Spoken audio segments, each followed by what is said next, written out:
Hey VC, how's it going? It's Billy. This time coming at you with a little vinyl update here.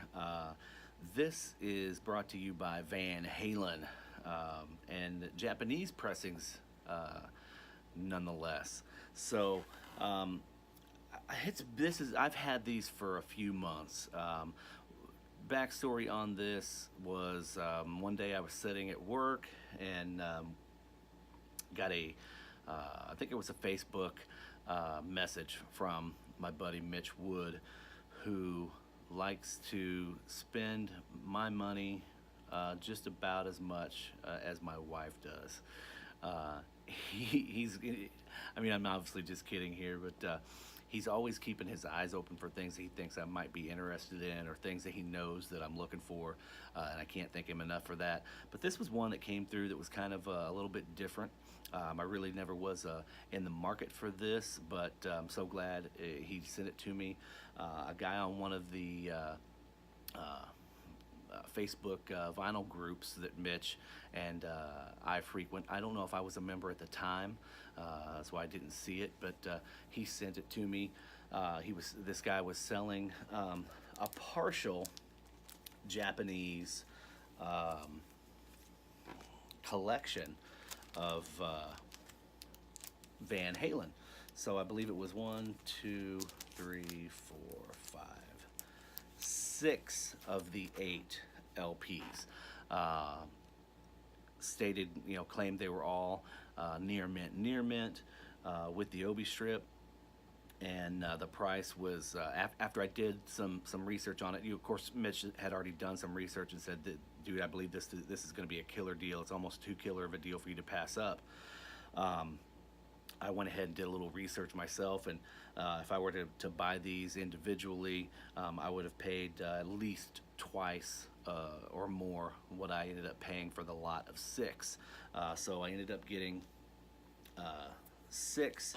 The 2 that were not included were Diver Down and OU812, which OU812 is the last LP that was pressed by Van Halen in Japan. So For Unlawful Carnal Knowledge was not pressed, and what was the other one? Different Kind of Truth was not pressed either. Neither was Balance. So those 3 were not pressed. So this is a complete an entire Japanese collection. So of course, me being the completest, I got those 6, and they were nice. They were just as nice as I would have expected or ever hoped them to be. So I had to go out and be on the search for Diver Down and OU812. And OU812 was really hard to find in not just the condition that I wanted it in, but for a price that I thought was fair. There's a couple out there, but they're asking a lot of money for it. But anyway, I ended up getting them all, and let's just jump right into it here. So here is the self-titled, which is now 40 years old. Can you guys believe that? Self-titled Van Halen debut from 1978. Like I say, with the Obi strip. I'm not going to go through these and open them all up because they're in these Blake sealed sleeves, and I just don't like making that noise on camera. And plus, you guys all know what's inside. It's just a record. But the Obi strip is what you care to see, and the cover. So there you have it. There is the self-titled. Try and keeping that glare down to a minimum. But there we have that. And then moving right along with Van Halen 2. There we go. That's a little better right there. Nice Obi strip there. Here's the back. Let's turn it in that way. That seems to do the job right there. This is one I had to go out and find on my own. So this is a nice copy of Diver Down. Like I say, all these are near mint. Play and sound phenomenal. They sound great. I did just actually run across a German pressing of 1984 that I'm going to AB against the Japanese, U.S. first press, and then the German first press, and kind of give you guys my take on that if you care to know how those sound. Here is Women and Children First.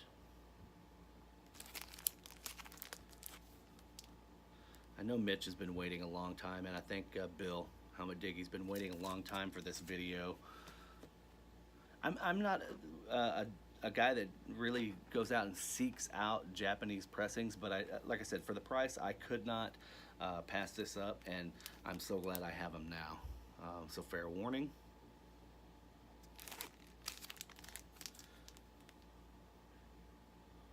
There we go. Everybody knows this. 1984. Of course, they press it upside down. Everybody knows that as well. There you go. So there's 1984. 5150. Of course, the first 1984 was the last David Lee Roth. 5150, the first Sammy Hagar. Great album. I love the Van Hagar years. I love the Van Halen years as well, but I know some guys just despise the Van Hagar stuff, and I love it. I think it's great. 5150 is a great album. This is, I think, a terribly underrated album. OU812. I love this album. There's so many great songs on this record. Love it, love it, love it. So that was the hardest one to find of the lot, and like I said, it is the last one that they printed in Japan. So there is my Van Halen Japanese collection. Just swing right through them, zip right through them, and just give you guys a little bit of a glimpse of some of the things I've been kind of hanging on to or picking up and acquiring over the last handful of months since you haven't seen me very often. You're going to be on overload here. So guys, hope you guys enjoyed that. Thank you guys for tuning in as always. Hope you guys are having a great day. Take care. Peace.